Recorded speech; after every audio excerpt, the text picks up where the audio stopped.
Gjykimi 5 vjeçari i shkretëve të UÇK-s në tribunalin e Hagës është drejt fundit. Prezantimi i dëshmitarëve të prokurorisë dhe mbrojtjes ka përfunduar, po ashtu edhe provat materiale janë shpalosur.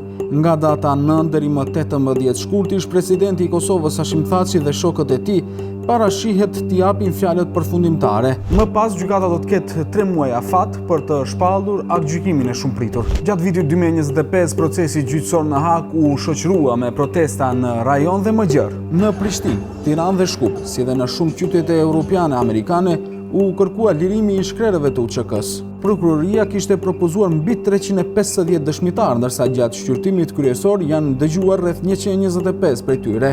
Për secilin dëshmitar, mesatarisht janë zhvilluar 2 deri në 3 seanca gjyqësore, që ka ndikuar drejt për drejt në zgjatjen e procesit dhe në qëndrimin e gjatë të akuzuarve në paraburgim.